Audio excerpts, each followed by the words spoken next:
नमस्कार साथियों, Kalyani IAS academy के डिजिटल प्लेटफॉर्म पर आपका हार्दिक स्वागत है। पिछले लेक्चर में हमने तरंग को बहुत अच्छे से पढ़ा एवं समझा था। इस लेक्चर में हम ध्वनि को बहुत ही अच्छे से पढ़ेंगे एवं समझेंगे। तो शुरू करते हैं ध्वनि से। ध्वनि ऊर्जा का एक रूप है जो कि तरंग के रूप में संचरित होती है।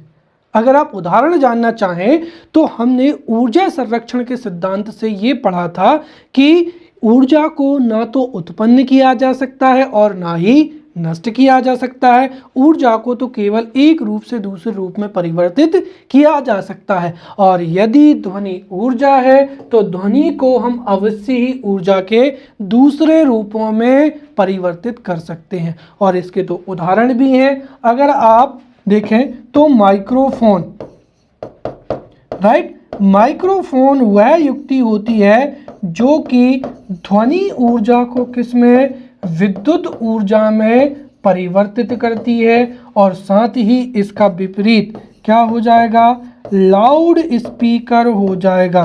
राइट, लाउड स्पीकर वह युक्ति होती है जो कि विद्युत ऊर्जा को किसमें, ध्वनि ऊर्जा में परिवर्तित करती है, और इसका उदाहरण आपके हाथ में है। राइट, दरअसल मैं जो कुछ भी बोल रहा हूं वो ध्वनि इस माइक्रोफोन के माध्यम से विद्युत ऊर्जा में परिवर्तित हो रही है। राइट, और आपके मोबाइल फ़ोन में या लैपटॉप में जो इलेक्ट्रिक एनर्जी है वो दरअसल ध्वनि ऊर्जा के रूप में लाउड स्पीकर के रूप में कन्वर्ट हो रही है, जिसकी वजह से ही आप मुझे सुन पा रहे हैं। तो चूंकि माइक्रोफोन से ध्वनि ऊर्जा को विद्युत ऊर्जा में, लाउड स्पीकर से विद्युत ऊर्जा को ध्वनि ऊर्जा में हम परिवर्तित कर सकते हैं, अतः ये सिद्ध होता है कि ध्वनि क्या है, ऊर्जा है। राइट, तो ध्वनि ऊर्जा का एक रूप है जो कि तरंग के रूप में संचरित होती है, और यह जो ऊर्जा है ये हमारे कानों में श्रवण का संवेदन उत्पन्न करती है, और उसी को ही क्या कहा जाता है, ध्वनि कहा जाता है।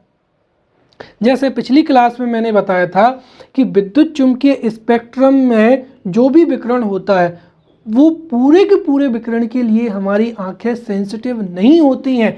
केवल और केवल दृश्य प्रकाश के लिए ही हमारी आंखें सुग्राही होती हैं। यही कारण है कि हम दृश्य प्रकाश को देख सकते हैं। वैसे ही ध्वनि, दरअसल जो ध्वनि है वो कंपनों की वजह से क्या होती है, उत्पन्न होती है। यदि कोई भी वस्तु या कोई भी पिंड कंपन करता है तो कंपन से ही ध्वनि उत्पन्न होती है, लेकिन जरूरी नहीं कि सभी कंपनों से जो ध्वनि है वो हमको सुनाई दे।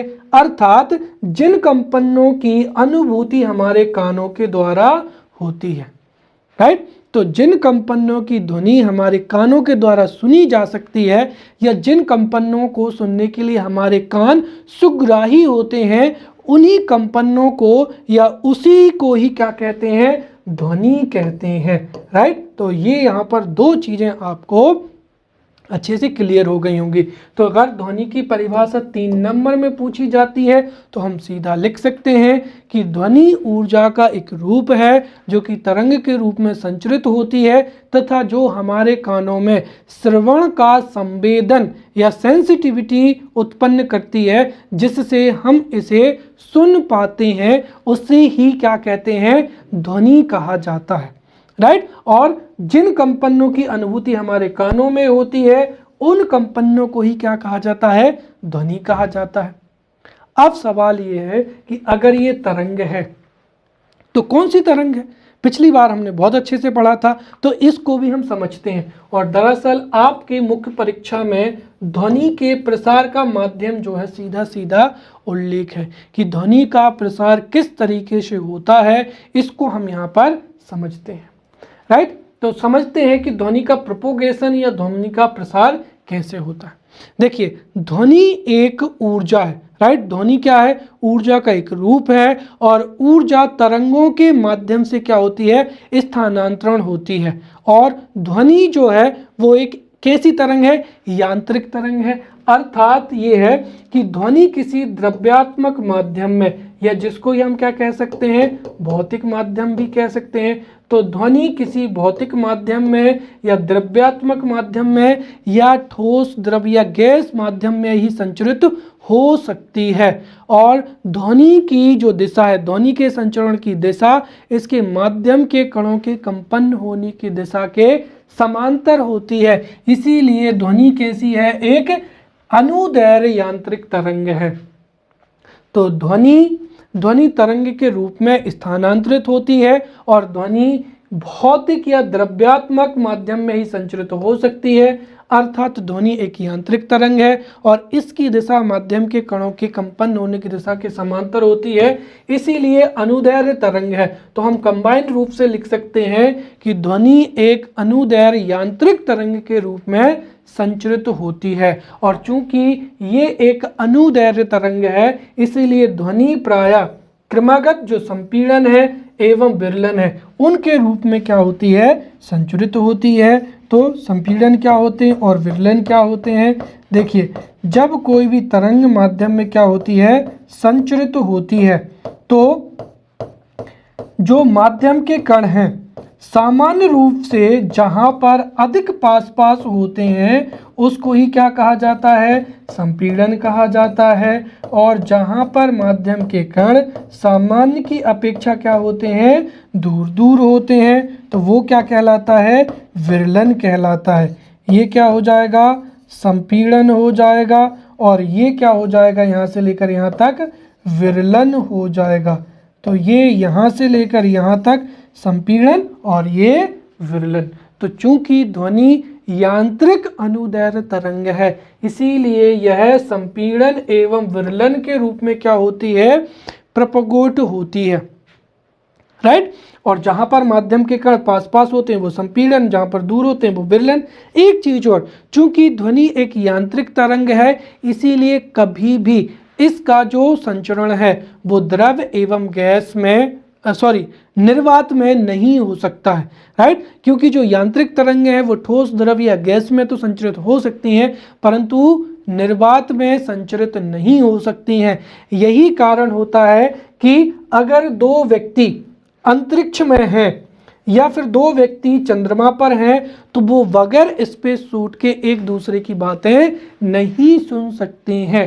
हाँ, अगर उन्होंने स्पेस सूट पहना है तो वो बातें सुन सकते हैं, लेकिन अगर स्पेस सूट नहीं पहना है तो चूंकि अंतरिक्ष में या चंद्रमा पर वायुमंडल नहीं होता है, द्रव माध्यम नहीं होता या ठोस माध्यम नहीं होता है, इस वजह से निर्वात होने की वजह से दो अंतरिक्ष यात्री बगैर स्पेस सूट के एक दूसरे की बातें नहीं सुन सकते हैं। और ध्वनि का जो संचरण है वो निर्वात में नहीं होता है और बाकी के तीन माध्यम ठोस द्रव एवं गैस इन तीनों में होता है। तो इस तरीके से ध्वनि का जो प्रसार है, चूंकि यांत्रिक तरंग है इसलिए ठोस द्रव एवं गैस में ध्वनि का प्रसार होता है, निर्वात में ध्वनि का प्रसार नहीं हो सकता है। चूंकि ध्वनि एक क्या है, अनुदैर्घ्य तरंग है, इसलिए ध्वनि का संचरण संपीड़न एवं विरलन के रूप में होता है, राइट। अब हम यहाँ पर ध्वनि के प्रकारों को पढ़ेंगे। ये भी 3 नंबर में सीधा सीधा प्रश्न पूछा जा सकता है कि ध्वनि के प्रकारों को। आने वाले जो लेक्चर हैं हम उनमें प्रकाश को भी पढ़ेंगे। तो प्रकाश को भी दृश्य प्रकाश और अदृश्य प्रकाश में वर्गीकृत किया जाता है। ध्वनि को भी यहाँ पर 3 रूपों में हम बांट सकते हैं, लेकिन आधार क्या है वो मायने रखता है। यहाँ पर ध्वनि को आवृत्ति के आधार पर, राइट। तो ध्वनि तरंगों को आवृत्ति के आधार पर 3 भागों में विभाजित किया जाता है। तो ध्वनि को आवृत्ति के आधार पर 3 रूपों में विभाजित कर सकते हैं। एक हो जाएंगे यहाँ पर अवश्रव्य तरंगें या जिनको इंफ्रासोनिक साउंड कहा जाता है। दूसरी हो जाएंगी श्रव्य तरंगें जिनको ऑडिबल साउंड भी कहा जाता है। और तीसरी हो जाएंगी पराश्रव्य तरंगें जिनको अल्ट्रासोनिक साउंड भी कहते हैं, राइट। अब यहाँ से 5-5 नंबर के जो प्रश्न हैं वो पूछे जा सकते हैं कि अवश्रव्य तरंगें क्या होती है, उदाहरण देकर समझाइए, या श्रव्य तरंगों को श्रृंग तरंगों पर उदाहरण देकर इन पर लिखिए, या फिर ये जो पराश्रव्य तरंगें हैं ये 11 नंबर में पूछा जा सकता है कि पराश्रव्य तरंगें क्या हैं, इनके प्रयोगों के बारे में लिखिए, या इनके पराश्रव्य तरंगों का प्रयोग कहाँ कहाँ किया जाता है, ये 11 नंबर में पूछा जा सकता है। तो इस तरीके से ध्वनि तरंगे 3 प्रकार की होती हैं, ये 3 नंबर में पूछा जा सकता है। अब हम एक एक करके जो है इन तरंगों का प्रयोग समझते हैं और इन तरंगों की परिभाषा, इनका महत्व क्या है, इनका कहाँ कहाँ उपयोग होता है, वो बड़ी आसानी से हम समझते चले जाते हैं। सबसे पहला हो जाएगा यहाँ पर अवश्रव्य तरंगें हो जाएंगी। देखिए, ऐसी ध्वनि तरंगें जिनकी आवृत्ति 20 हर्ट्ज से क्या होती है, कम होती है। तो ऐसी तरंगें जिनकी आवृत्ति 20 हर्ट्ज से कम होती है, उन ध्वनि तरंगों को अवश्रव्य ध्वनि तरंगें कहते हैं। दरअसल इन ध्वनि तरंगों के लिए हमारे कान संवेदनशील नहीं होते हैं, इसीलिए मनुष्य इन तरंगों को नहीं सुन सकता है। इन तरंगों की जो तरंग दैर्घ्य तो क्या होती है, अधिक होती है, लेकिन इनकी जो आवृत्ति है वो क्या होती है, बहुत कम होती है। जो 20 हर्ट्ज से कम की ध्वनि तरंगे होती हैं उन्हीं को हम अवश्रव्य तरंगे कहते हैं। तो इनकी आवृत्ति कम होती है, साथ ही इनका जो तरंग दैर्घ्य है वो क्या होता है, बहुत ही अधिक होता है। यही कारण है कि जो अवश्रव्य तरंगे हैं इनको बहुत बड़े आकार के जो ध्वनि स्रोत हैं वहां से ही इनका उत्पादन जो है किया जा सकता है, राइट। अब चूंकि जो अवश्रव्य तरंगे होती हैं इनको मनुष्य नहीं सुन सकता है, परंतु कुछ जानवर, और उसमें से भी क्या हो जाएगा, राइनोसेरस या गेंडा, ये इन तरंगों को सुन सकता है। तो ये हो जाएंगी यहाँ पर अवश्रव्य तरंगे। तो ऐसी तरंगें जिनकी आवृत्ति 20 हर्ट्ज से कम होती है उन तरंगों को अवश्रव्य तरंगे कहते हैं। इनके लिए मनुष्य के कान जो है श्रवण संवेदनशील नहीं होते हैं, इसलिए मनुष्य इन्हें नहीं सुन सकता है। परंतु राइनोसोरस या गैंडा जो जानवर है ये इन तरंगों को सुन सकता है। जो अवश्रव्य तरंगे होती हैं इनकी आवृत्ति क्या होती है, कम होती है, इसी वजह से ये अधिक तरंग दैर्घ्य की होती हैं, और अधिक तरंग दैर्घ्य होने की वजह से ही इनको बड़े आकार के स्रोतों से उत्पन्न किया जा सकता है। ये तरंगे कहाँ से उत्पन्न होती हैं, उनके उदाहरण देखते हैं। सबसे पहला हो जाएगा ज्वालामुखी विस्फोट। तो ज्वालामुखी विस्फोट के समय पर जो तरंगें उत्पन्न होती हैं वो अवश्रव्य तरंगें होती हैं। फिर भूस्खलन, राइट, जब भी भूकंप आता है या भूस्खलन होता है तब भी जो है अवश्रव्य ध्वनि तरंगें उत्सर्जित होती हैं, या फिर उल्कापिंड इत्यादि से जो तरंगें उत्पन्न होती हैं वो अवश्रव्य ध्वनि तरंगें होती हैं, राइट। दूसरा यहाँ पर हो जाएगा श्रव्य तरंगें, राइट। ऐसी ध्वनि तरंगें जिनकी आवृत्ति 20 हर्ट्ज से लेकर 20,000 हर्ट्ज के बीच में होती है उन ध्वनि तरंगों को श्रव्य तरंगें या ऑडिबल वेव्स भी कहा जाता है। अब यहाँ पर ध्यान देना, राइट, इसको हम 20,000 हर्ट्ज भी लिख सकते हैं या 20 किलो हर्ट्ज भी लिख सकते हैं, राइट। तो 20 हर्ट्ज से 20 किलो हर्ट्ज, क्योंकि हमें पता है कि 1 किलो बराबर क्या होता है, 1000 हर्ट्ज होता है। तो 1 kH बराबर 1000 हर्ट्ज, इसलिए 20 किलो हर्ट्ज बराबर क्या हो जाएगा, 20,000 हर्ट्ज भी होता है। तो हम सीधा कह सकते हैं कि ऐसी ध्वनि तरंगें जिनकी आवृत्ति 20 हर्ट्ज से लेकर 20,000 हर्ट्ज या 20 किलो हर्ट्ज के बीच में होती है उन तरंगों को ही श्रव्य तरंगें कहा जाता है। और इन तरंगों के लिए मनुष्य का कान संवेदनशील होता है, यही कारण है कि मनुष्य इन तरंगों को सुन सकता है। और इन तरंगों का महत्व क्या है, तो इन तरंगों का महत्व बहुत ही ज़्यादा है। एक तरीके से हम एक दूसरे से जो संवाद स्थापित कर पाते हैं उसमें इन्हीं तरंगों की क्या होती है, भूमिका होती है। अगर ये तरंगों के लिए हमारे ये इन्हीं तरंगों के लिए हमारे कान जो है संवेदनशील होते हैं, यही वजह है कि हम जो है आसानी से सुन पाते हैं, राइट। फिर तीसरी हो जाएंगी पराश्रव्य तरंगें। तो ऐसी तरंगें, ऐसी ध्वनि तरंगें जिनकी आवृत्ति 20,000 हर्ट्ज से अधिक होती है, या हम क्या कह सकते हैं, 20 किलोहर्ट्ज़ से अधिक होती है। तो ऐसी ध्वनि तरंगें जिनकी आवृत्ति 20 किलोहर्ट्ज़ या 20,000 हर्ट्ज़ से अधिक होती है, उन ध्वनि तरंगों को क्या कहा जाता है? पराश्रव्य ध्वनि तरंगें कहा जाता है। और इन तरंगों के लिए भी मनुष्य के जो कान है वो संवेदनशील नहीं होते हैं, इसीलिए मनुष्य इन ध्वनि तरंगों को भी नहीं सुन सकता है। जो अवश्रव्य तरंगे हैं उनकी आवृत्ति बहुत कम होती है, लेकिन तरंगदैर्घ्य उनका बहुत अधिक होता है। इसके विपरीत जो पराश्रव्य तरंगे हैं, पराश्रव्य जो तरंगे हैं, पराश्रव्य तरंगों की आवृत्ति अधिक होती है, परंतु इनका जो तरंगदैर्घ्य है वो क्या होता है? कम होता है। राइट, इसी वजह से इनकी जो अत्यधिक आवृत्ति है, राइट, अत्यधिक आवृत्ति के कारण ही इनमें क्या होती है? अत्यधिक ऊर्जा होती है, और अत्यधिक ऊर्जा के कारण ही इनको एक पतले किरणपुंज के रूप में बहुत दूर दूर तक भेजा जा सकता है। बिल्कुल सीधी सी बात है। जो तरंगदैर्घ्य है और आवृत्ति है, ये एक तरीके से किसी भी तरंग के व्युत्क्रमानुपाती होती है। तरंगदैर्घ्य अगर किसी तरह जो है तरंगदैर्घ्य अधिक होगी तो उसकी आवृत्ति क्या होती है? कम होती है। तो हमने अभी देखा था कि जो अवश्रव्य तरंगें हैं इनकी आवृत्ति कम होती है, यही कारण है कि इनका तरंगदैर्घ्य क्या होता है? अधिक होता है। और इसी वजह से अवश्रव्य तरंगों को बड़े आकार के ध्वनि स्रोतों से ही हम उत्पन्न कर सकते हैं। जो पराश्रव्य तरंगे हैं इनकी आवृत्ति 20,000 हर्ट्ज़ से अधिक या 20 किलोहर्ट्ज़ से अधिक होती है, अर्थात अधिक आवृत्ति होने की वजह से अधिक ऊर्जा होती है। साथ ही इनकी जो तरंगदैर्घ्य है वो भी छोटी होती है। इसके कारण इनको एक पतले किरणपुंज के रूप में बहुत दूर तक भेजा जा सकता है, जो कि मनुष्य के लिए बहुत ही उपयोगी होता है, जिसको हम अगली स्लाइड में भेजेंगे।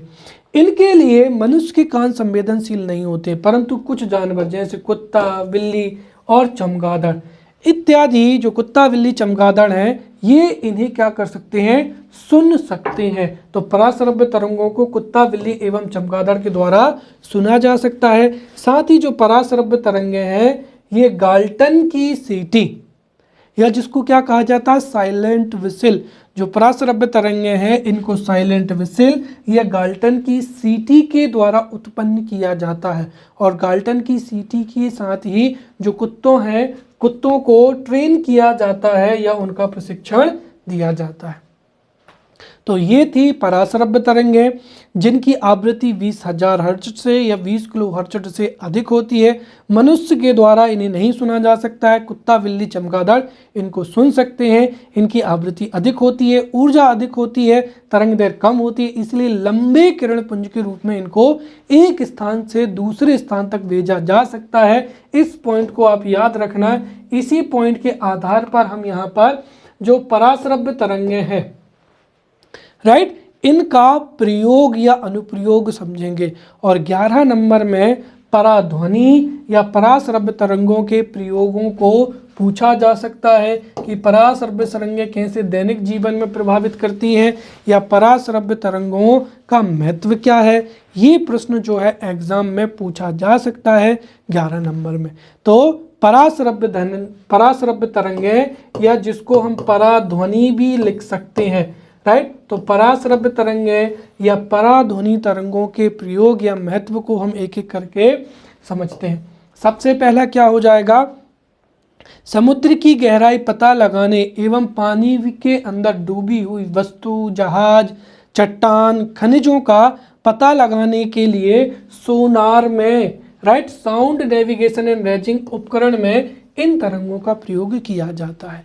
तो जो पराश्रव्य तरंगे हैं उनका प्रयोग सोनार में, जिसका पूरा नाम होता है sound, right, sound navigation and ranging में, इनमें सोनार में अपसर्ग तरंगों का प्रयोग होता है, जिससे हम समुद्र की गहराई एवं पानी के अंदर जो पनडुब्बी हैं, खनिज हैं, कोई भी वस्तु है, उसका पता लगा लेते हैं, राइट। अब यहाँ पर एग्जाम में सोनार की कार्यविधि भी 5 नंबर में जो है पूछी जा सकती है। कि सोनार क्या होता है, सोनार की क्रिया विधि को समझाइए। तो हम यहाँ का बहुत ही अच्छे से समझते हैं। देखिए, सबसे पहली चीज़ तो ये है कि सोनार वह युक्ति होती है जो पराश्रव्य तरंगों के उपयोग पर आधारित होती है, और सोनार से ही हम पानी की तल, समुद्र तल की गहराई, पानी में डूबी हुई पनडुब्बी, जहाज, कोई वस्तु का पता लगा सकते हैं। इस युक्ति में क्या होता है, देखिए, किसी भी जहाज में, जैसे हमने क्या मान लिया कि ये कोई क्या हो जाएगा, बहुत बड़ा जहाज हो जाएगा, राइट, ये यहां पर क्या हो जाएगा, जहाज हो जाएगा। तो सोनार की जो क्रिया विधि होती है, उसमें सोनार की क्रिया विधि में जो भी जहाज होता है उसमें सोनार यंत्र होता है, और सोनार यंत्र में एक होता है संसूचक और एक होता है प्रेषित्र होता है। तो यहाँ पर प्रेषित्र और एक क्या होता है, संसूचक होता है। अब समझिए, जैसे मैंने कहा कि यहाँ पर ये क्या लगा है, सोनार लगा हुआ है। तो सोनार का जो प्रेषित्र होता है उससे पराश्रव्य ध्वनि तरंगों को एक प्रकाश जो है किरण पुंज के रूप में क्या करते हैं, प्रोपोगेट करते हैं, और ये लंबी दूरी तक क्या होती हैं, तय करती हैं। जैसे ही ये किसी वस्तु से टकराती हैं, अवरोध से टकराती हैं, जहाज से, पनडुब्बी से, या फिर एक तरीके से अगर हम देखें तो समुद्र तल से टकराती हैं, तो ये डायरेक्ट उस तल से टकरा कर क्या होती हैं, वापस लौट आती हैं। और जब वापस आती हैं तो इन्हीं सिग्नलों को हम संसूचक से क्या कर लेते हैं, प्राप्त कर लेते हैं। अब समझिए, यहाँ पर जो ध्वनि है, ध्वनि की जल में चाल क्या होती है, नियत होती है। तो ध्वनि की अगर हम चाल देखें तो यहाँ पर हमको पता लगाना है कि कोई भी समुद्र कितना गहरा है। गहरा मतलब हम क्या नाप रहे हैं, दूरी, और दूरी बराबर क्या होता है, समय गुणित क्या होता है, चाल। तो हमें पता है कि जो पराश्रव्य तरंगे हैं उनका स्पीड कितनी होती है, और वो पराश्रव्य तरंगे कितने समय में वापस आई। तो चाल को, अगर स्पीड को हम समय से मल्टीप्लाई कर दें तो हम आसानी से पता लगा लेते हैं कि समुद्र तल कितना गहरा है या समुद्र के कितने अंदर पनडुब्बी है, राइट। तो इस तरीके से हम यहाँ पर संसूचक की मदद से या सोनार युक्ति से जो है पूरा का पूरा पता लगा लेते हैं। तो सोनार वह युक्ति होती है जो पराश्रव्य तरंगों का प्रयोग करती है, और इसमें जो एक प्रेषित्र होता है जिससे हम प्रेषित्र से, सोनार के प्रेषित्र से ध्वनि तरंगों को क्या करते हैं, प्रवाहित करते हैं। ये गहराई तक जाती हैं, समुद्र तल या पनडुब्बी या जहाज से टकराती हैं और वापस आ जाती हैं। तो इनको जितना भी समय लगेगा, राइट, और इसमें हाफ टाइम गिनेंगे क्योंकि भाई डबल टाइम में जो है वापस ही आ जाएगी। तो हाफ टाइम और इनटू क्या कर देंगे, स्पीड। तो कोई वस्तु समुद्र में कितनी गहराई पर है इसका हम जो है बहुत अच्छे से पता लगा सकते हैं। अब सोनार का अगर हम यहाँ पर महत्व देखें तो सोनार का एक तो महत्व हो जाएगा कि अगर डूबी हुई वस्तु है, अगर किसी देश का जहाज जो है, अगर किसी देश का जहाज डूब गया है तो उसका भी पता हम सोनार से लगा सकते हैं, या फिर हम इसका समुद्र की जो गहराई है वह भी हम सोनार से माप सकते हैं। और तीसरा, और जो सबसे अधिक उपयोग हो रहा है वो नौसेना के द्वारा रक्षा क्षेत्र में हो रहा है, राइट। दरअसल क्या है, जो हमारे तटीय क्षेत्र होते हैं वहाँ पर सोनार लगा होता है। जैसे ही शत्रु देश की पनडुब्बी या जहाज हमारे क्षेत्र में प्रवेश करेगा तो उससे हमें पता चल जाएगा कि कोई दुश्मन हमारे जल क्षेत्र में घुस आया है, और तुरंत अलार्म बजते हैं जिससे हमें पता चल जाता है कि किसी ने हमारे जल क्षेत्र में प्रवेश किया है या हम पर हमला किया है। वर्तमान समय में रडार जो है वायुमंडल की आंख कहलाती है, और सोनार जो है वो जल की आंख कहलाती है। अर्थात जो नौसेना है या नेवी अपने तटीय रक्षकों पर सोनार की मदद से ही शत्रु देश के जो जहाज हैं, पनडुब्बी हैं, उनकी गतिविधियों को क्या करते हैं, चेक करते हैं कि कौन से देश की पनडुब्बी या जहाज कहाँ पर है, राइट। तो ये हो जाएगी यहाँ पर सोनार की क्रिया विधि। दूसरी यहाँ पर हो जाएगी वस्तुओं को साफ करने के लिए पराध्वनि या पराश्रव्य तरंगों का उपयोग किया जाता है। दरअसल अगर हम देखें तो पराश्रव्य ध्वनि से उन वस्तुओं को प्रयोग में उन वस्तुओं को साफ किया जाता है जिनको हम हाथ से साफ नहीं कर पाते हैं। जैसे उदाहरण के तौर पर डॉक्टरी इक्विपमेंट्स हो जाएंगे, कई प्रकार की सीजर्स हो जाएंगी, राइट, जो कि बहुत बारीक होते हैं या उनकी संरचना ऐसी होती है कि उनको अगर हमको कीटाणु मुक्त करना है तो हम उनको रगड़ रगड़ के साफ नहीं कर सकते हैं। ऐसे केसेस में क्या होता है कि जिन वस्तुओं की सफाई करनी होती है उनको साफ करने वाले विलयन में रखा जाता है और उनमें जो पराश्रव्य ध्वनि है वो प्रेषित की जाती है। इस पराश्रव्य ध्वनि के प्रयोग की वजह से ही, या हमें पता है कि इनकी आवृत्ति क्या होती है, बहुत ज़्यादा होती है। तो पराश्रव्य ध्वनि 20,000 हर्ट्ज से अधिक आवृत्ति होती है और इतनी अधिक आवृत्ति के कारण चिकनाई है, धूल के कण हैं, गंदगी के कण हैं, वो उन बर्तनों से, उन उपकरणों से अलग हो जाएंगे और इस तरीके से जो विषम आकार के नुकीले पुर्जे हैं या टेढ़े मेढ़े पुर्जे हैं, राइट, या कोई इलेक्ट्रॉनिक अवयव है या डॉक्टरी इक्विपमेंट्स हैं, उनको हम आसानी से साफ कर सकते हैं। फिर तीसरा हो जाएगा यहाँ पर चमगादड़। ये प्रश्न भी जो है 5 नंबर में पूछा जा सकता है कि चमगादड़ कैसे रात्रि में अपने शिकार को पकड़ सकता है जबकि वह जन्मांध होता है या उसमें आंखें होती ही नहीं है। तो दरअसल चमगादड़ एक ऐसा जंतु है जो कि जिसको आंखें नहीं होती हैं, परंतु यह पराश्रव्य ध्वनि को प्रेषित एवं मतलब पराश्रव्य ध्वनि उत्पन्न भी कर सकता है और उसको सुन भी सकता है। दरअसल चमगादड़ जो है वो अंधकार में क्या करता है, शिकार ढूंढने के लिए लगातार अपने मुंह से क्या करता है, पराश्रव्य ध्वनि उत्सर्जित करता है। और जैसे ही ये पराश्रव्य ध्वनि है ये उच्च आवृत्ति की होती है, एक किरणपुंज के रूप में जाती है। जैसे ही कोई भी पक्षी होगा या उसका शिकार होगा उससे लौटकर ये चमगादड़ परावर्तित होकर चमगादड़ के कानों तक पहुंच जाएगी और चमगादड़ इससे पता लगा लेगा कि उसका शिकार कितनी दूरी पर है और वो इन्हीं पराश्रव्य तरंगों का प्रयोग करते हुए शिकार को ढूंढ लेता है और शिकार कर लेता है। तो चमगादड़ भी रात्रि में पराश्रव्य तरंगों के प्रयोग के द्वारा ही रात्रि में वो उड़ सकता है और वो किसी भी वस्तु से टकराता नहीं है, साथ ही साथ पराश्रव्य तरंगों के प्रयोग से ही वह अपने शिकार को भी पकड़ लेता है। केवल चमगादड़ नहीं, कुछ मछलियां भी हैं, तो आप ध्यान रखें, अंधकार में चमगादड़ एवं पोरपाइस जो मछलियां हैं, पोरपाइस मछलियां भी जो है अपना शिकार पकड़ने के लिए पराश्रव्य ध्वनि का क्या करती हैं, प्रयोग करती हैं। फिर हमने देखा था कि जो पराश्रव्य ध्वनि है उनके प्रयोग से समुद्र में डूबी हुई कोई भी जहाज है, पनडुब्बी है या कोई भी खनिज है, उनका पता लगाने में भी इन पराश्रव्य तरंगों का प्रयोग किया जाता है। साथ ही पराश्रव्य तरंगों का प्रयोग जो है हृदय रोगी की जांच के लिए या हार्ट की जांच के लिए भी इलेक्ट्रोकार्डियोग्राफी, आपको पता हो हृदय की जो जांच है या हृदय धड़कन, हृदय का स्पंदन कितना है या हृदय की कार्यविधि कैसी है, इसको समझने के लिए इलेक्ट्रोकार्डियोग्राफी की जाती है। तो हृदय रोगी की जांच में इलेक्ट्रोकार्डियोग्राफी के रूप में जो है पराश्रव्य तरंगों का प्रयोग किया जाता है। साथ ही जो अल्ट्रासोनोग्राफी होती है, आपको पता होगा कि अल्ट्रासोनोग्राफी से भी हम भ्रूण की क्या करते हैं, जांच करते हैं।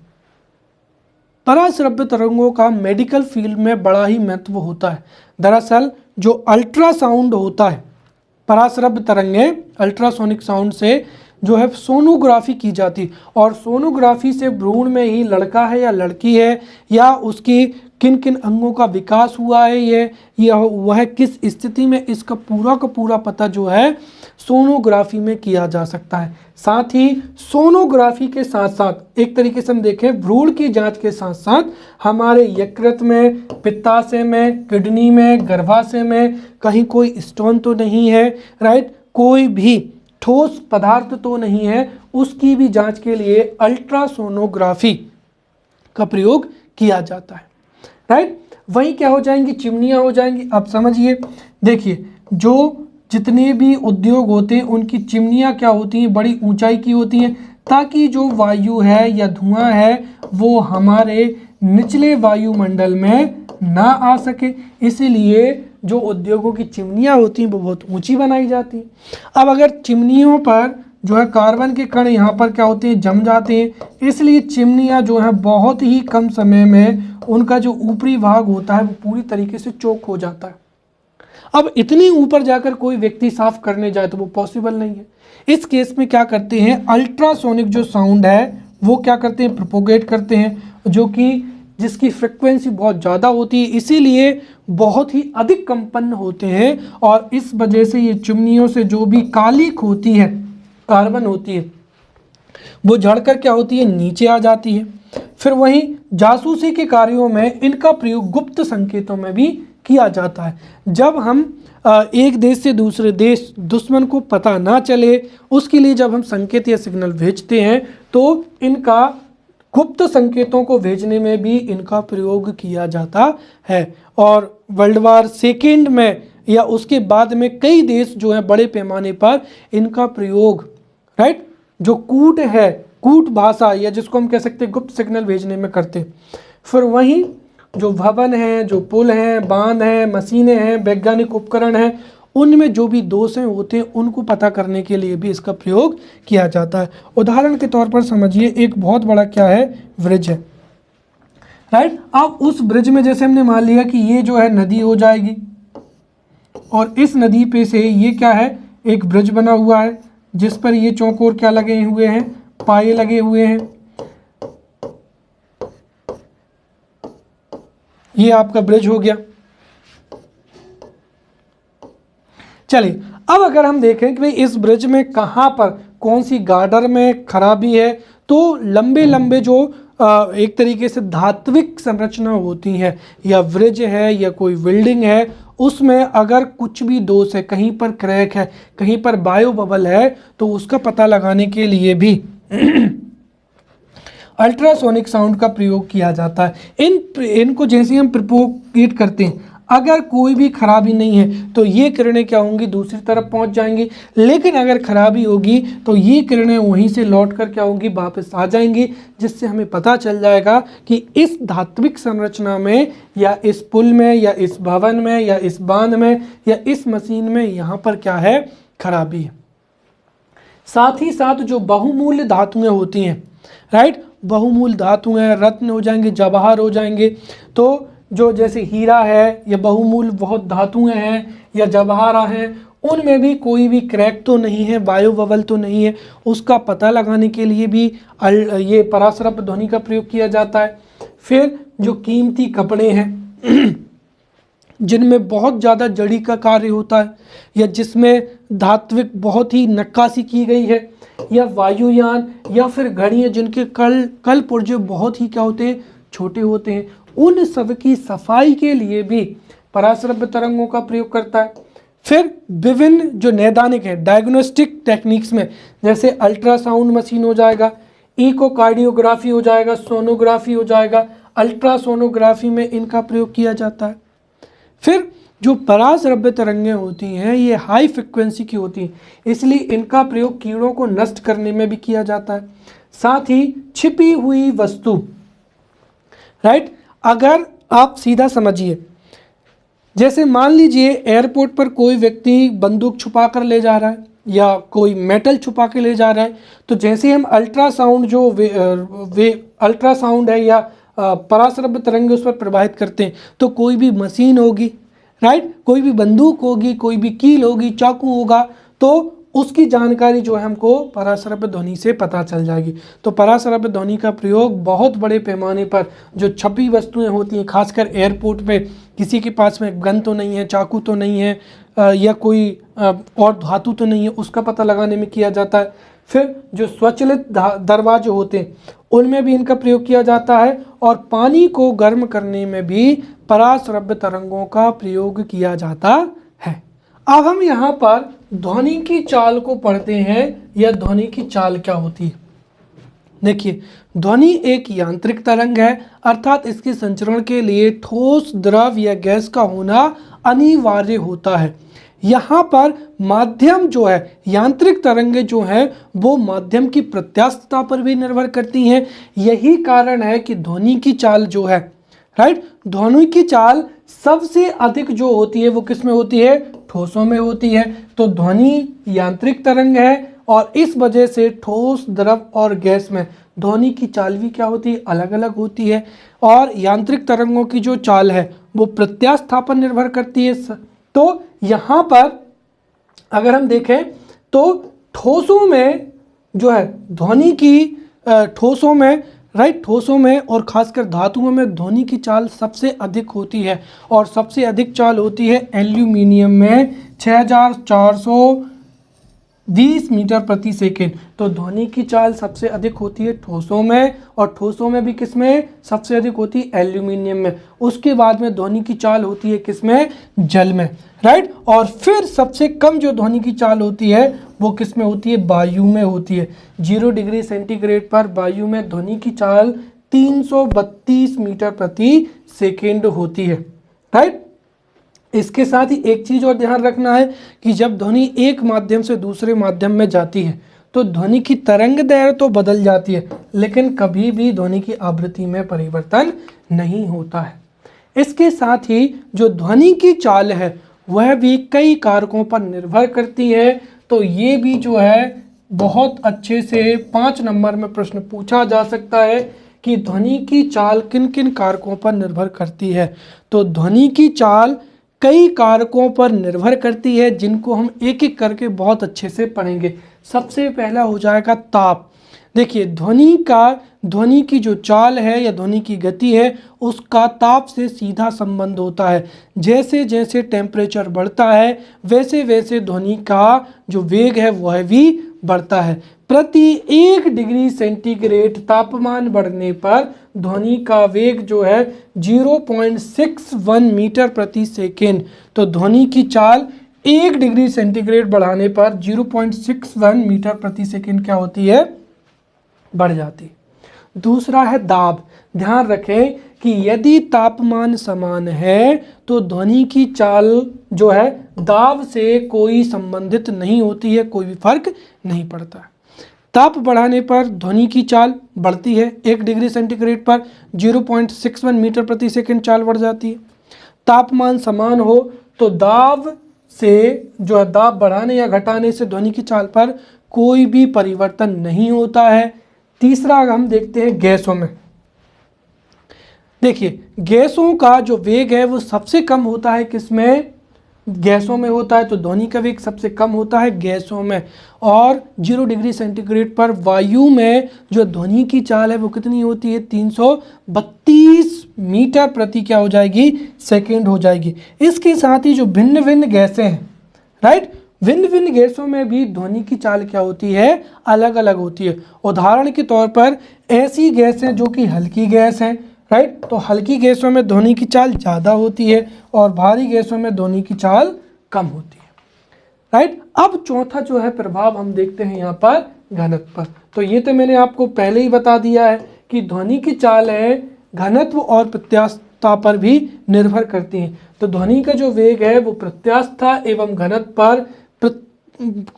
पर निर्भर करता है। तो यहाँ पर ये जो पॉइंट है ये बहुत ही महत्वपूर्ण है। ध्वनि का जो वेग है, ध्वनि का वेग या चाल प्रत्यास्था गुणांक के वर्गमूल के क्या होता है? समानुपाती होता है, जबकि घनत्व के वर्गमूल के व्युत्क्रमानुपाती होता है, राइट। तो ध्वनि की चाल या ध्वनि का वेग प्रत्यास्था गुणांक के वर्गमूल के समानुपाती, जबकि घनत्व के वर्गमूल के व्युत्क्रमानुपाती होता है। इसका मतलब ये हुआ कि माध्यम जितना अधिक प्रत्यास्थ होगा ध्वनि की चाल उतनी अधिक होगी, और माध्यम का घनत्व जितना ज़्यादा होगा ध्वनि की चाल उतनी ही कम होगी। क्यों? क्योंकि घनत्व के वर्गमूल के व्युत्क्रमानुपाती ही ध्वनि की चाल होती है। साथ ही अगर हम कह दें कि यदि प्रत्यास्था जो है दो अलग अलग माध्यम में है, राइट, यदि समान प्रत्यास्था है तो जिसमें घनत्व कम होगा उसमें ध्वनि का वेग क्या होगा? अधिक होगा।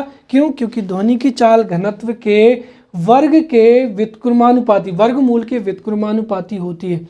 तो जिसका प्रत्यास्थता अधिक होगी ध्वनि की चाल उसमें अधिक होगी, जिसका घनत्व अधिक होगा उसमें ध्वनि की चाल क्या होगी, कम होगी। साथ ही गैसों में जो ध्वनि की चाल है वो गैसों के घनत्व तथा अणुवार के वर्गमूल के व्युत्क्रमानुपाती होती है। अब हम समझते हैं यहाँ पर आर्द्रता से क्या संबंध होता है। देखिए, जब वायु में आर्द्रता बढ़ती है तो उससे ध्वनि की चाल भी क्या होती है, बढ़ जाती है। यही कारण है कि बरसात के दिनों में जब आर्द्रता अधिक होती है, जो रेलगाड़ी की सीटी है उसकी आवाज़ बहुत दूर तक क्या होती है, सुनाई देती है। अब हो जाएगा माध्यम के वेग का प्रभाव, राइट। कोई भी माध्यम है उसका वेग कितना है उस पर भी ध्वनि की चाल जो है निर्भर करती है और इसके समानुपाती होती है। अर्थात माध्यम का वेग अगर ज़्यादा है तो ध्वनि की चाल भी क्या हो जाएगी, बढ़ जाएगी, और विपरीत दिशा में ध्वनि की चाल कम हो जाएगी, राइट। अब फिर से हम मोस्ट आईएमपी पढ़ेंगे जो कि क्या हो जाएगी, तीव्रता है या प्रबलता है। इन पर से 5-5 नंबर के प्रश्न पूछे जाते हैं। तो हम यहाँ पर ध्वनि के अभिलक्षणों को पढ़ते हैं। अब एक बात मैं पहले ही बता दूं, 11 नंबर में प्रश्न पूछा जा सकता है कि ध्वनि को परिभाषित करते हुए ध्वनि के प्रमुख अभिलक्षणों पर चर्चा कीजिए, या फिर ध्वनि के कैरेक्टरिस्टिक्स या ध्वनि के अभिलक्षणों को लिखिए, या फिर पूछा जा सकता है 11 नंबर में कि ध्वनि के प्रमुख अभिलक्षण कौन कौन से हैं। तो इत्यादि ये जो है पूरा का पूरा 11 नंबर का प्रश्न पूछा जा सकता है कि ध्वनि क्या है, उसके अभिलक्षणों को लिखिए। या हो सकता है 5 नंबर में ध्वनि के जो प्रमुख अभिलक्षण है, जैसे तीव्रता क्या होती है समझाइए, राइट, प्रबलता क्या है इस पर प्रकाश डालिए, या किस वजह से महिलाओं की एवं बच्चों की आवाज़ पतली होती है, राइट, या फिर किस वजह से हम जो हैं हमारे रिश्तेदारों की आवाज़ को पहचान लेते हैं। इस तरीके के जो प्रश्न हैं वो 5 नंबर में पूछे जा सकते हैं। तो हम एक एक करके यहाँ पर ध्वनि के जो अभिलक्षण है, तो ध्वनि के अभिलक्षणों में ध्वनि की तीव्रता, प्रबलता, तारत्व और गुणता, इन चारों के बारे में हम बहुत ही अच्छे से यहाँ पर पढ़ेंगे। सबसे पहला हो जाएगा तीव्रता, या जिसको कहते हैं इंटेंसिटी। तो ध्वनि की तीव्रता से क्या मतलब हुआ, देखिए, किसी एकांक क्षेत्रफल से प्रति सेकंड गुजरने वाली ध्वनि ऊर्जा को क्या कहते हैं, ध्वनि की तीव्रता कहते हैं। इसका मतलब ये हुआ कि यदि प्रति एकांक क्षेत्रफल से 1 सेकंड में अधिक ध्वनि ऊर्जा प्रवाहित होती है तो उसकी जो तीव्रता है वही भी क्या होगी, ज़्यादा होगी। और यदि एकांक क्षेत्रफल से 1 सेकेंड में कम जो ध्वनि ऊर्जा है वो प्रवाहित होगी तो ध्वनि की तीव्रता भी क्या होगी, कम होगी। तो किसी एकांक क्षेत्रफल से प्रति 1 सेकेंड में गुजरने वाली ध्वनि ऊर्जा की मात्रा को ही क्या कहा जाता है, ध्वनि की तीव्रता कहते हैं। और जो ध्वनि की तीव्रता है वो आयाम के वर्ग के क्या होती है, अनुक्रमानुपाती होती है। अर्थात किसी भी ध्वनि तरंग का आयाम जितना अधिक होगा ध्वनि की तीव्रता भी उतनी ही अधिक होगी। आवृत्ति के वर्ग के अनुक्रमानुपाती होती है। तो ध्वनि की तीव्रता आयाम के वर्ग के अनुक्रमानुपाती होती है, फिर आवृत्ति के वर्ग के अनुक्रमानुपाती होती है और माध्यम के घनत्व के अनुक्रमानुपाती होती है। अर्थात अधिक आयाम वाली ध्वनि तरंग की तीव्रता भी क्या होगी, अधिक होगी। अधिक आवृत्ति वाली ध्वनि तरंग की तीव्रता भी अधिक होगी। और माध्यम का घनत्व भी अगर अधिक होगा तब भी जो है ध्वनि की तीव्रता अधिक होगी।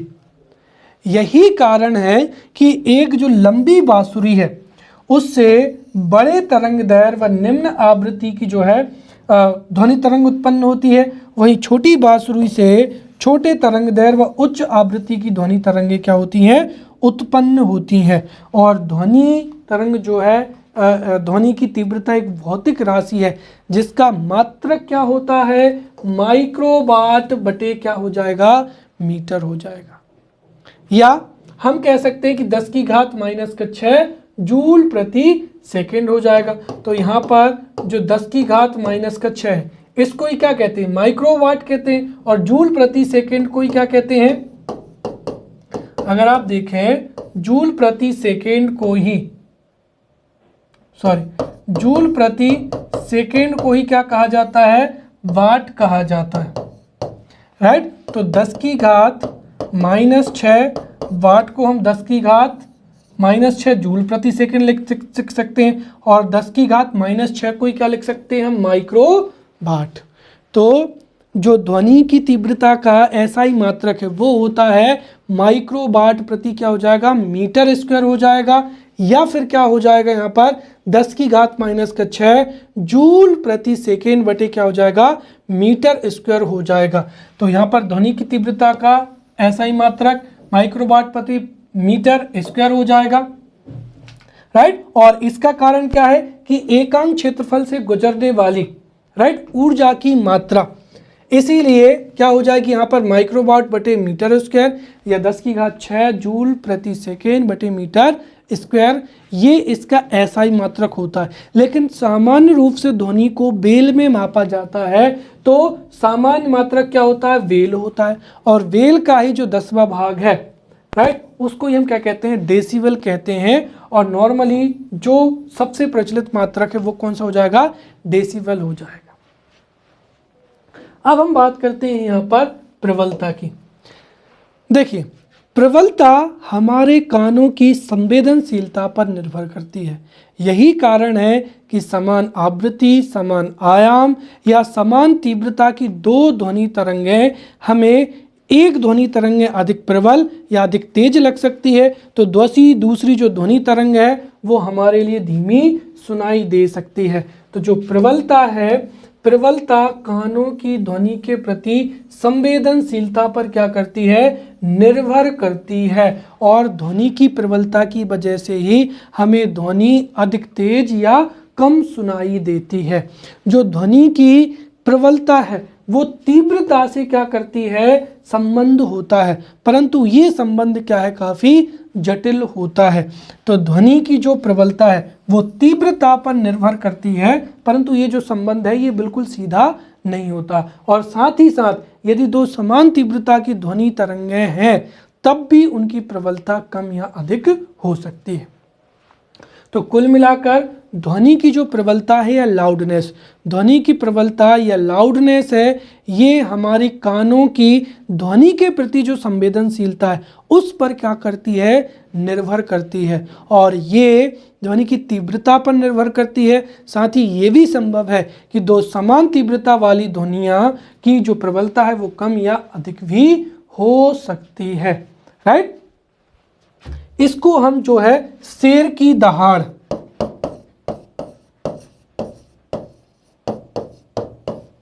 और मच्छर की भिनभिनाहट से क्या कर सकते हैं, भिनभिनाहट से समझ सकते हैं, राइट। अगर आप देखेंगे तो शेर की जो दहाड़ है, राइट, शेर की दहाड़ से हम जितने परेशान नहीं होते हैं, मच्छर की भिनभिनाहट से क्या होते हैं, अधिक हो जाते हैं। क्योंकि शेर की दहाड़ की प्रबलता मच्छर की भिनभिनाहट की तुलना से क्या होती है, कम होती है। यही कारण है कि मच्छर की जो भिनभिनाहट है वो हमें परेशान करती है, टीज करती है, और शेर की दहाड़ से हम उतने अधिक प्रभावित नहीं होते। फिर हो जाएगा तारत्व, राइट। तारत्व ध्वनि का वह गुण होता है जिसकी वजह से ही ध्वनि हमें, राइट, तीक्ष्ण, ग्रेव, ये जिसको हम आम भाषा में कहते हैं पतली, और श्रिल मतलब मोटी। तो तारत्व ध्वनि का वह गुण होता है जिसके कारण ही ध्वनि हमें मोटी या ग्रेव या तीक्ष्ण या पतली क्या होती है, सुनाई देती है। तो ध्वनि का वह गुण जिसकी वजह से ध्वनि हमें मोटी एवं पतली या फिर मोटी एवं तीक्ष्ण या ग्रेव एवं सरल सुनाई देती है, उसको ही हम क्या कहते हैं, तारत्व कहते हैं। और दरअसल ध्वनि की जो आवृत्ति है उसको हमारा मस्तिष्क किस प्रकार अनुभव करता है, इस पर जो है तारत्व निर्भर करता है। तो ध्वनि के तारत्व से तात्पर्य हुआ कि ध्वनि कितनी मोटी, ग्रेव या कितनी तीक्ष्ण, श्रिल है, उसे ही ध्वनि का क्या कहते हैं, तारत्व कहते हैं।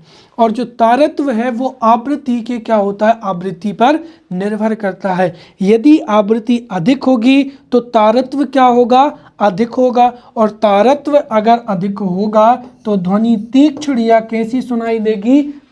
पतली सुनाई देगी। राइट। अब अगर हम बात करते हैं महिलाओं की, राइट, दो उदाहरण हो जाएंगे यहाँ पर, एक महिलाओं का और दूसरा बच्चों का। चूंकि बच्चों की आवृत्ति, बच्चों की ध्वनि की आवृत्ति एवं महिलाओं की ध्वनि की आवृत्ति अधिक होती है, इसी वजह से उनका तारत्व अधिक होता है, और तारत्व अधिक होने की वजह से ही महिलाओं या बच्चों की जो आवाज़ है वो पुरुषों की तुलना में तीक्ष्ण या कैसी सरल सुनाई देती है।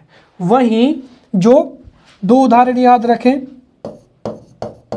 इनकी आवृत्ति अधिक होती है, फिर क्या हो जाएंगे, एक तो हो जाएंगे वयस्क, राइट, और महिलाओं के लिए यहां पर क्या हो जाएगा, पुरुष, राइट। तो महिलाओं की तुलना में पुरुषों और बच्चों की तुलना में वयस्कों की जो आवृत्ति, ध्वनि की आवृत्ति होती है वो कैसी होती है, कम होती है, और कम होने की वजह से तारत्व कम होता है। तारत्व कम होने से ही आवाज़ मोटी सुनाई देती है। यही कारण है कि वयस्क या पुरुषों की तुलना में महिलाओं एवं बच्चों की आवाज़ जो है वो अधिक तीक्ष्ण या पतली सुनाई देती है। राइट। यहाँ पर जो तारत्व है उसका तीव्रता या प्रबलता से कुछ भी निर्धारण जो है, कुछ भी इसका संबंध नहीं होता है। राइट। ज़्यादा तीव्रता की ध्वनि या कम तारत्व जो है ध्वनि का कुछ भी हो सकता है। राइट। अब अगला हो जाएगा यहाँ पर गुणता, राइट, टिम्बर हो जाएगा।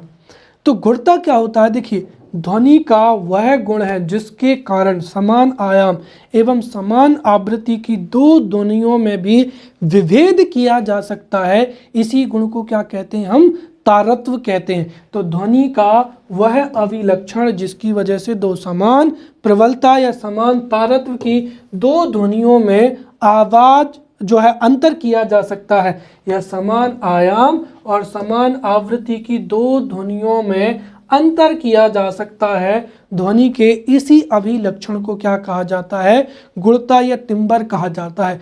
और यही कारण है कि अगर मैं यहाँ पर इस तरफ मुंह करके खड़ा हूँ और पीछे से मेरे दोस्त या मेरे परिवार के कोई भी व्यक्ति मेरा नाम लेता है तो मैं समझ जाता हूँ कि किसने मुझे पुकारा है और कौन बुला रहा है। क्यों? क्योंकि हर एक की जो आवाज़ है वो समान आयाम और समान आवृत्ति होने के पश्चात भी क्या होती है, अलग होती है, और टिम्बर के कारण ही समान आवृत्ति एवं समान आयाम की जो ध्वनि तरंगें हैं हम उसमें अंतर कर सकते हैं। इसके दो उदाहरण ले सकते हैं। एक तो हम हमारे परिवार के प्रत्येक सदस्य की जो है आवाज़ को बगैर देखे उसमें विभेद कर लेते हैं, या फिर सितार और बांसुरी को यदि एक ही स्वर पर बजाएं और उनकी यदि ध्वनि भी मतलब तीव्रता भी एक सी हो, आयाम भी समान हो और आवृत्ति भी समान हो, तब भी जो है हम क्या कर सकते हैं, उन दोनों में अंतर स्पष्ट कर सकते हैं। ये ध्वनि की जो गुणता है उसका क्या है, महत्व है। अब इसका समझते हैं कारण। कारण क्या है? इसका कारण है जो स्वर या टोन जिसे हम कहते हैं। देखिए, जो एकल आवृत्ति या एक आवृत्ति की ध्वनि होती है उसको ही हम क्या कहते हैं, टोन कहते हैं। तो एक आवृत्ति की ध्वनि को टोन कहते हैं, और अनेक आवृत्तियों के मिश्रण से ही क्या बनता है, स्वर बनता है। अब यहाँ पर समझिए, ये जो आवृत्तियों का मिश्रण होता है ना, ये हर एक व्यक्ति का जो कंठ होता है इसमें अलग अलग आवृत्ति की आवाज़ क्या होती है, निकलती है। कहने का मतलब ये है कि दुनिया के प्रत्येक व्यक्ति के कंठ से जो स्वर निकलता है वो आवृत्तियों का अलग अलग मिश्रण से होता है। इस वजह से सबकी ध्वनि क्या होती है, अलग अलग होती है। तो एकल आवृत्ति की ध्वनि को टोन कहते हैं, और जो अनेक आवृत्तियां हैं या अनेक टोन के मिश्रण से ही क्या बनता है, स्वर बनता है। और ये स्वर हर एक व्यक्ति के कंठ का अलग अलग होता है। इसी वजह से सभी व्यक्तियों की आवाज़ क्या होती है, समान आयाम या समान तरंग दैर्घ्य होने के पश्चात भी अलग अलग होती है, या उनमें अंतर किया जा सकता है। जो सभी संगीत पद्धतियां हैं उनमें विभिन्न आवृत्ति वाले क्या होते हैं, टोन होते हैं और उनकी पुनरावृत्ति से या उनके मिश्रण से ही क्या बनती है, कोई भी धुन बन जाती है। और हर एक धुन क्या होती है, अलग होती है। जैसे आपको पता होगा कि भारतीय संस्कृति में कितनी टोन है, 7 टोन है, सा रे गा मा पा धा नी सा। और ताज्जुब की बात यह है कि ये 7 टोन से ही हमारे सारे के सारे जो गाने हैं हम उनको गा सकते हैं, राइट। तो जो टोन है, जैसे सा है तो इसकी आवृत्ति 265 होती है, रे की 294, गा की 300, मा की 349, पा की 392, धा की 440 और नी की 494। कहने का तात्पर्य ये हुआ कि टोन या अनेक आवृत्तियों के या अनेक टोन के मिलने से ही स्वर बनता है और इसी स्वर के अलग होने की वजह से ही क्या होती है, जो ध्वनि की गुणता का गुण क्या होता है, जो है प्रदर्शित होता है। और इसी वजह से हम जो है हमारे परिचितों की या हर एक आवाज़ में अंतर कर सकते हैं। अब यहीं पर जो है टॉपिक आता है संगीत का या सुस्वर ध्वनि का आता है। देखिए, दरअसल क्या होता है कि संगीत पद्धतियों में विभिन्न आवृत्तियों के क्या होते हैं, टोन होते हैं या एकल आवृत्ति वाले टोन होते हैं और इन्हीं विभिन्न आवृत्तियों या विभिन्न टोन के मिश्रण से ही क्या बनता है, स्वर बनता है। और उन्हीं जो टोन है उनकी अगर हम पुनरावृत्ति करें या उनको हम विशेष स्थिति में रखें तो उन्हीं टोन की पुनरावृत्ति से या उनको एक विशेष पद्धति में रखें तो उससे ही क्या होता है, संगीत उत्पन्न होता है। अर्थात संगीत ऐसी ध्वनि होती है जो कि क्या होती है, कर्णप्रिय होती है। और जो कर्णप्रिय ध्वनि है वो किसी वस्तु के नियमित कंपन या फिर जो एक दूसरे से क्या करते हैं, निश्चित संबंध रखते हैं, उनसे ही क्या होती है, ध्वनि बनती है। समझ में आया? तो स्वर जो संगीत है यह सुस्वर ध्वनि वह ध्वनि होती है जो कि कर्णप्रिय होती है। और जब ध्वनि नियमित कंपनों या ऐसे टोन जो कि एक दूसरे से निश्चित होते हैं या संबंधित होते हैं तो उससे सुस्वर ध्वनि या संगीत ध्वनि उत्पन्न होती है। ये जो संगीत ध्वनि होती है ये जो संगीत ध्वनि होती है ये हमारे लिए सुखदायक होती है। जब हम म्यूजिक सुनते हैं तो हमारा स्ट्रेस क्या होता है, कम हो जाता है। साथ ही ये हमारे स्वास्थ्य के लिए भी लाभप्रद है। यदि आप मधुर संगीत सुनते हैं, राइट, तो ये आपके लिए स्वास्थ्य के लिए लाभप्रद भी होगा और सुखदायक भी होगा। आप जब सुनेंगे तो आपको आनंद भी मिलेगा, साथ ही साथ आपकी जो मेंटल स्ट्रेस है वो भी क्या होती है, कम हो जाती है, राइट। लेकिन यदि यही संगीत जो है ये अगर इसकी प्रबलता अधिक हो जाए तो यही क्या बन जाता है, शोर बन जाता है। और जो विभिन्न वाद्य यंत्र हैं उनसे जो भी संगीत निकलता है, उनसे जो भी ध्वनि निकलती है वो क्या कहलाती है, संगीत या सुस्वर ध्वनि कहलाती है। अब हम बात करते हैं शोर की।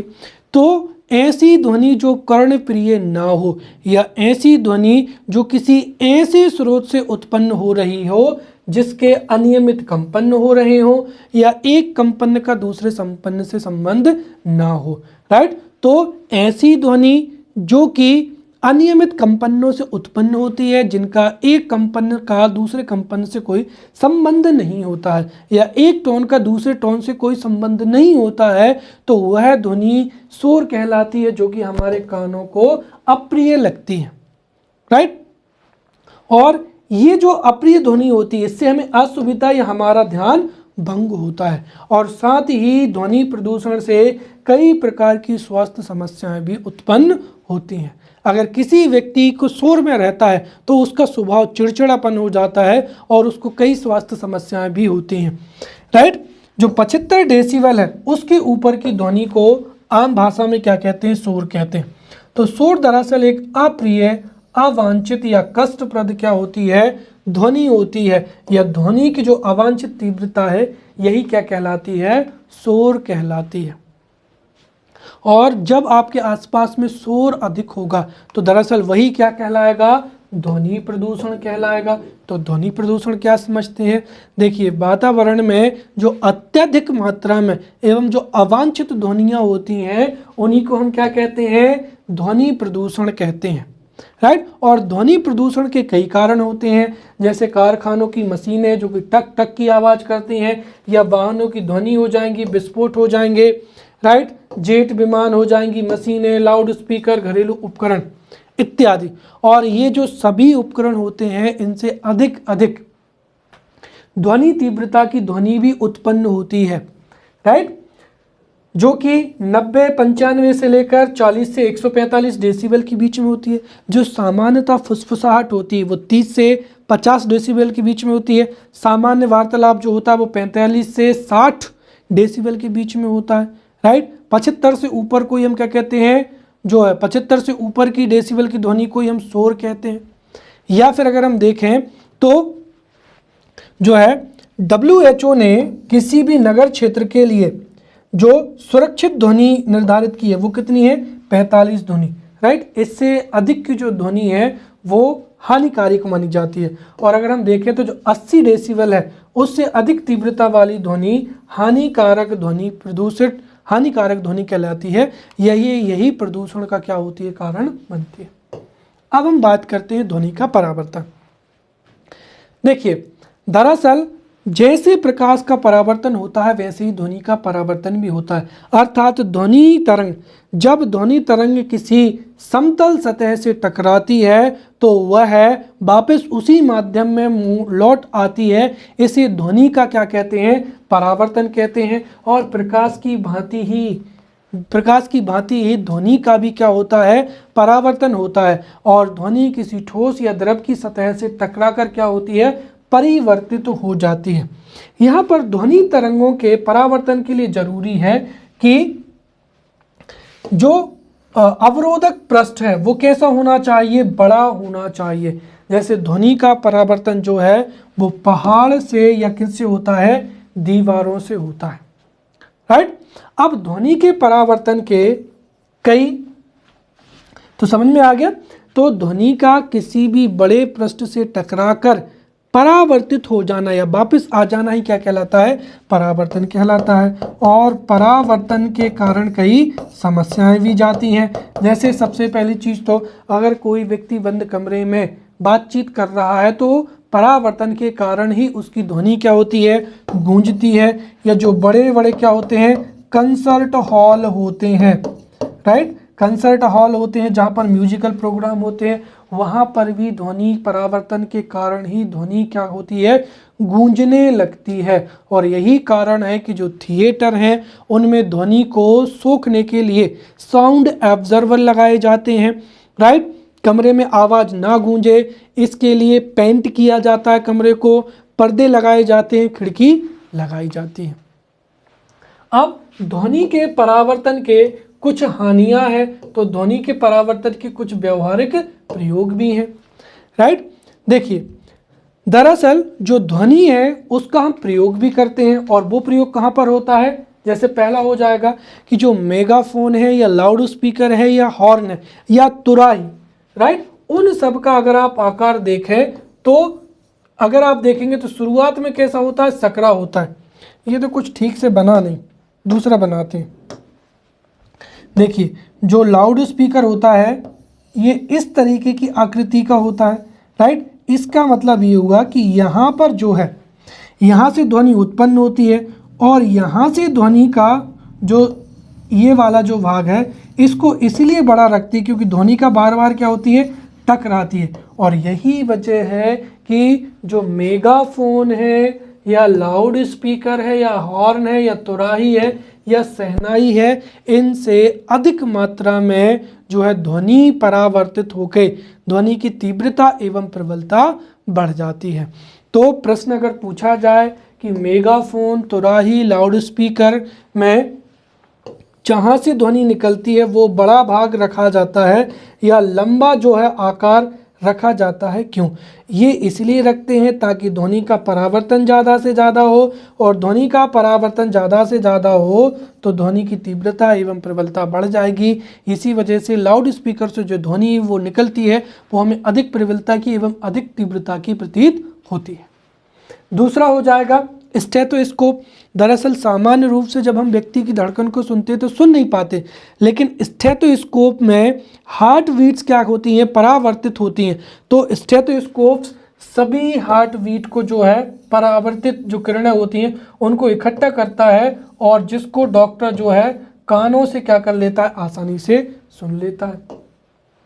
तीसरा, जो बड़े हाल या सभागृह होते हैं उनकी छतें वक्राकार बनाई जाती हैं। कैसी बनाई जाती हैं, वक्राकार। वक्राकार आप देखेंगे बीच में इस तरीके से क्या होती हैं, वक्राकार बनाई जाती हैं। या पीछे की जो दीवारें हैं वो भी कैसे बनाई जाती हैं, वक्राकार बनाई जाती हैं, ताकि ध्वनि का परावर्तन कम से कम जो है ध्वनि का परावर्तन अधिक से अधिक हो, और इसकी वजह से जो पूरा हॉल है उसमें ध्वनि क्या हो, आसानी से पहुंच जाए। जैसे मान लीजिए कि भाई ये कोई लंबा सा हॉल है, इसमें कोई जो है यहाँ पर बोलने वाले हैं, एक यहाँ पर लाउड स्पीकर लगा, एक यहाँ पर, तो जहाँ जहाँ पर लाउड स्पीकर लगा है वहाँ पर तो लोगों को ध्वनि सुनाई दे जाएगी अगर कैसी समतल सतह।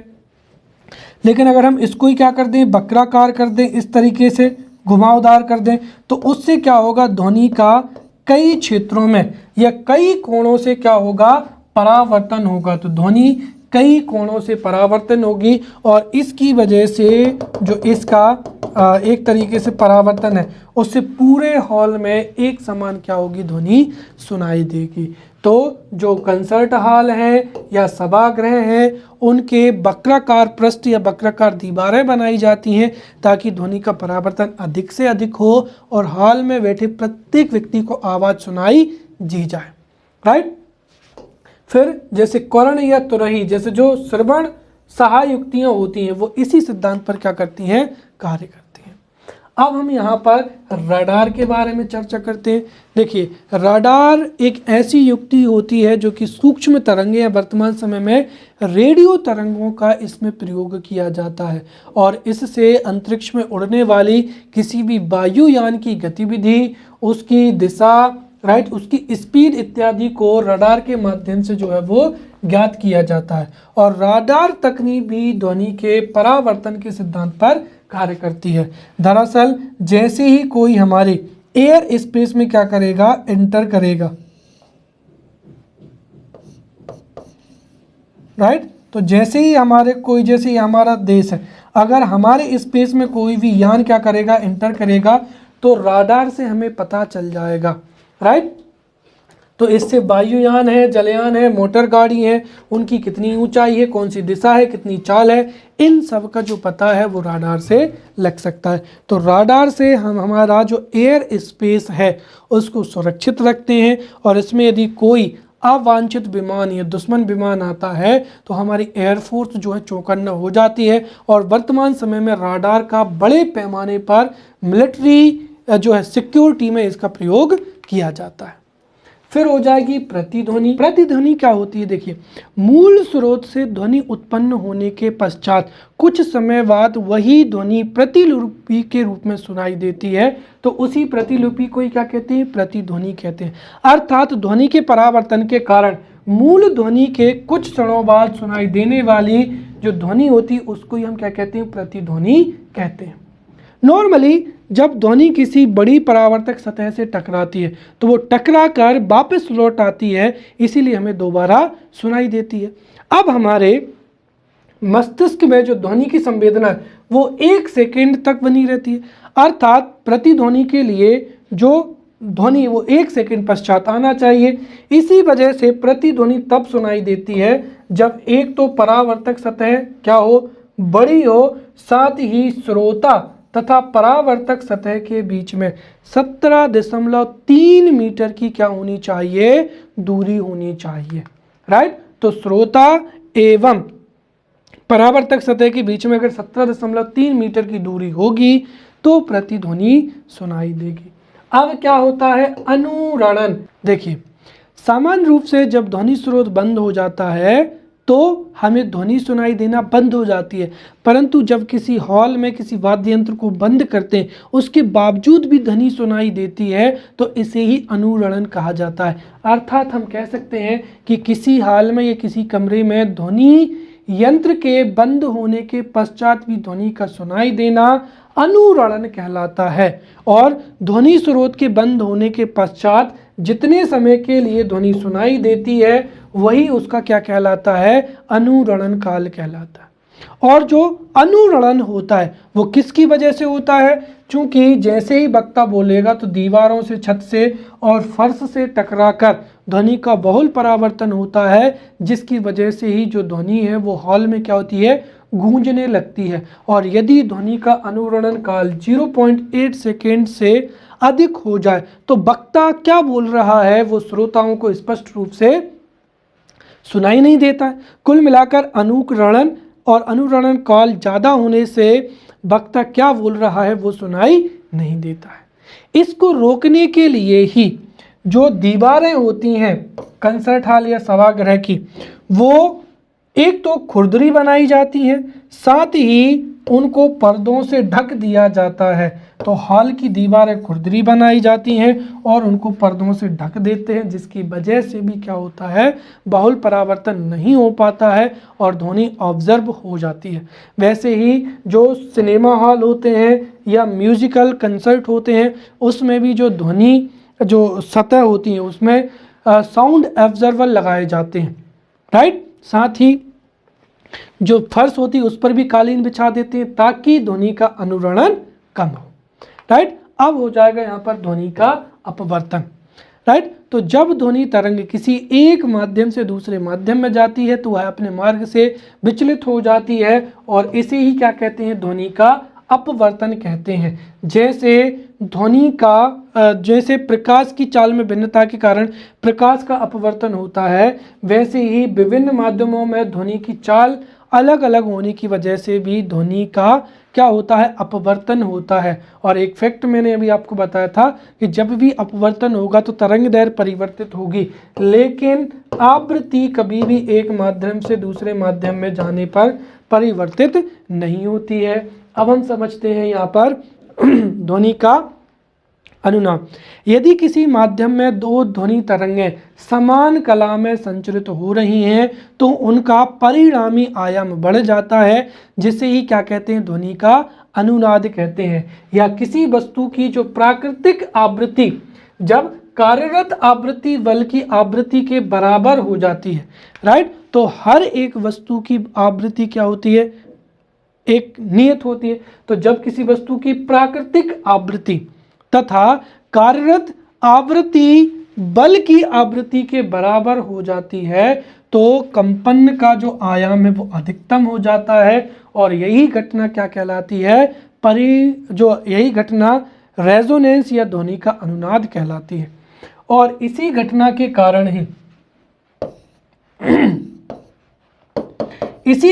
कारण ही जब सैनिक पुल से गुजरते हैं तो उनको सलाह दी जाती है कि वो एक साथ पैर ना रखें, क्योंकि हो सकता है जो सोल्जर हैं वो एक साथ पैर रखें और यदि ब्रिज की जो प्राकृतिक आवृत्ति है वो मैच हो गई तो आयाम बढ़ जाएगा, जिससे ब्रिज के टूटने का या एक तरीके से ब्रिज के जो पुल है उसके खंडित होने का या उसमें विकृति होने का डर रहता है। वैसे ही आपने सुना होगा कि जब कभी भी बिजली गरजती है या भूकंप आता है तो खिड़कियों के जो कांच हैं, राइट, खिड़कियों के जो कांच हैं वो चटक जाते हैं, क्योंकि बादल कड़कने पर या भूकंप आने पर जो कांच की मूल आवृत्ति होती है, प्राकृतिक आवृत्ति होती है, वो भूकंप की आवृत्ति के बराबर हो जाती है, जिससे खिड़कियों के कांच क्या होते हैं, चटक जाते हैं। और यही जो घटना है ये क्या कहलाती है, अनुनाद कहलाती है। तो इसके साथ ही हमने बहुत ही अच्छे से ध्वनि को पढ़ लिया है। अगले लेक्चर में मिलते हैं, तब तक के लिए धन्यवाद।